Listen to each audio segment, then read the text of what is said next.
Hello friend, আর রাজ্জাকু Bangla food চ্যানেলে আপনাদেরকে স্বাগতম। আমি শেফ সাবিনা ইয়াসমিন সীমা। আজকে আপনাদের সাথে শেয়ার করব কিভাবে বাড়িতে যদি মা বাবা না থাকে বা বাড়িতে যদি কোনো হাজব্যান্ড যদি একা থাকে, স্ত্রী যদি বাসায় না থাকে, কিভাবে আমরা বাসায় সহজে মাংস রান্না করতে পারি সেটাই আপনাদের সাথে শেয়ার করব। অনেকে মেসে থাকেন, অনেক ভাইয়ারা আপুরা মেসে থাকেন, তারা কিভাবে সহজে বাসায় মাংস রান্না করবেন সেই টিপস সহকারে আপনাদেরকে দেখাবো। এরকম ছোট ছোট করে গোল গোল করে কাটতে হবে, অবশ্যই কিন্তু গোল গোল করে পেঁয়াজ কাটতে হবে, লম্বা লম্বা কাটলে কিন্তু হবে না, এভাবে গোল গোল করে কেটে নিতে হবে।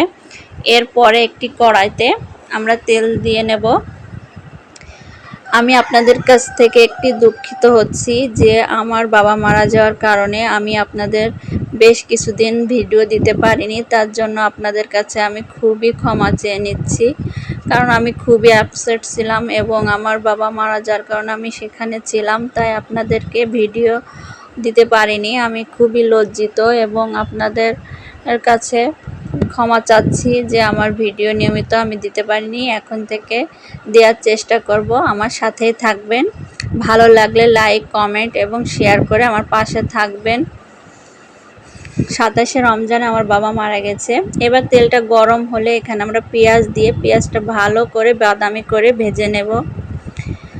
আসলে খুবই কষ্টের বিষয়, আসলে বাবা মা থাকলে আসলে বোঝা যায় না যে কতটা আপন ছিল তারা। মারা গেলে আসলে অনেকটা কষ্ট লাগে আর অনেক খারাপ লাগে, তা বলার না।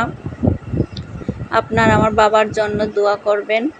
সে 27শে রমজানে খুব ভালো একটা দিন মারা গেছে। 27শে রমজানের দিনের দিন মারা গেছে, একদম অসুস্থ ছিল।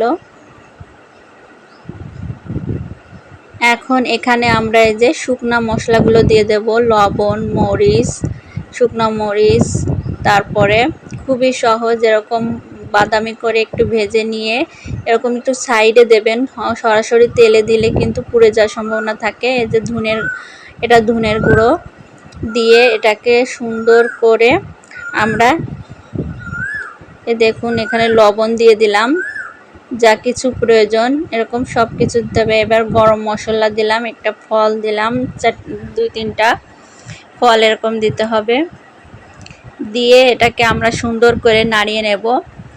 নাড়িয়েই কিন্তু একটু পানি দিয়ে দিতে হবে যাতে মশলাটা পুড়ে না যায় এবং সুন্দর একটা কালার আসবে। দেখুন অনেক সুন্দর একটা কালার চলে এসেছে। আর এই মশলাগুলো যে আমরা গোল গোল করে কেটে দিয়েছি একদম গলে একদম বাটা মশলার মতো হয়ে যাবে।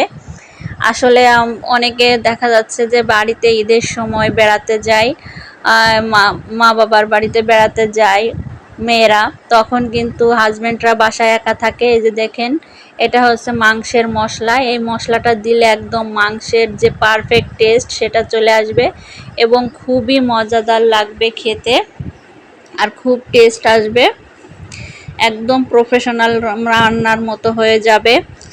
এই ভাইয়ারা আপুরা সবাই কিন্তু সহজে রান্না করতে পারবেন।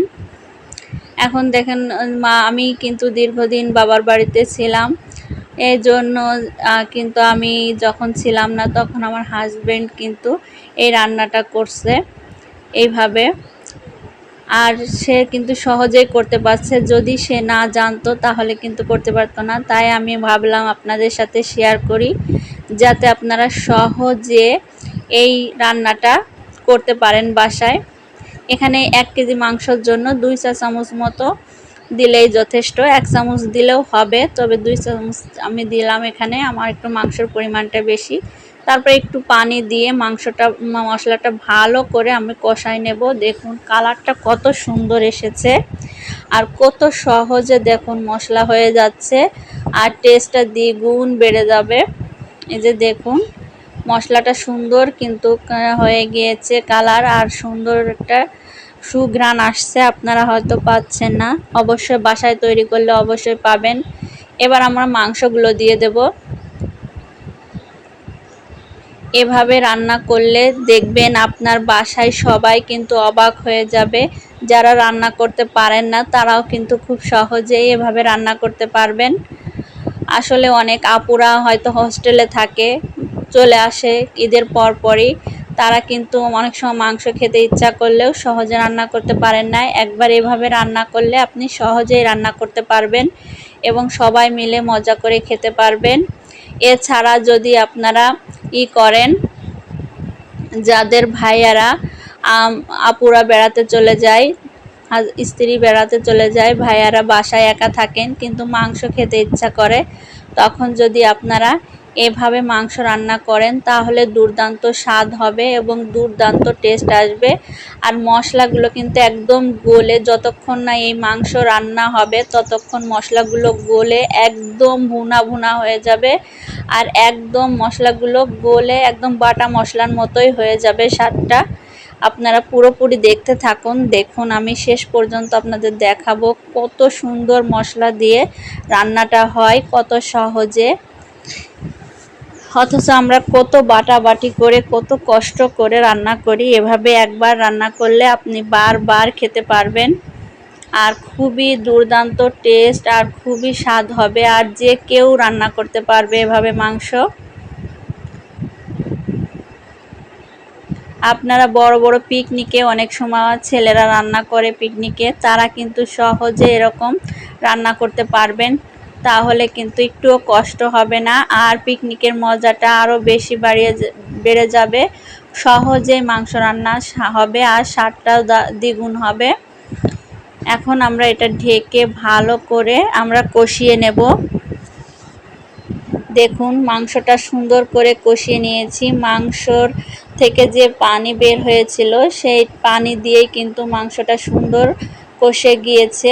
আর একদম দেখুন মাখো মাখো হয়ে গিয়েছে। আর মশলা দেখুন গায়ে লেগে গিয়েছে। আর একটা মশলাও কিন্তু দেখুন নেই, কাটা নেই, একদম পুরো গলে ভর্তা হয়ে গিয়েছে, একদম বাটা মশলার মতো হয়েছে। এবার আমরা পানি দিয়ে দেব, ঝোলের পানি দেব এবং এটাতে যাতে গোশটাও সিজে যায় সেইভাবে একটু বেশি করে পানি দিলাম। এই যে দেখুন, দিয়ে একটু ঢেকে আমরা সিদ্ধ করে নিয়েছি, নিয়ে ঝোলটা কমিয়ে নিয়েছি। এই যে দেখুন, আবারও কিন্তু অনেক সুন্দরভাবে কষায় নেব মাংসটা। যখন কষানো হয়ে যাবে, এই যে দেখতে পাচ্ছেন, এরপরে আমরা কিন্তু নামিয়ে নেব, কারণ গরুর মাংস নামানোর পরে কিন্তু আবারও ঝোল টেনে নেবে এবং কিছুটা ভারী হয়ে যাবে। আর দেখুন কত সুন্দর কালার এসেছে আর কত সুন্দর হয়েছে, আর খেতে দুর্দান্ত স্বাদ হয়।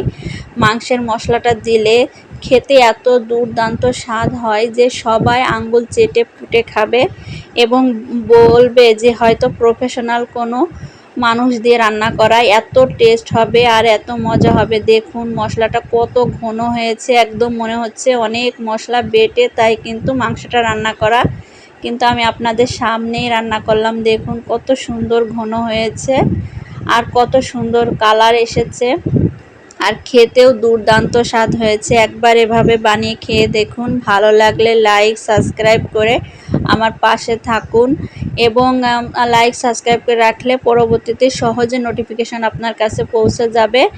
ভালো থাকুন, সুস্থ থাকুন। আল্লাহ হাফেজ।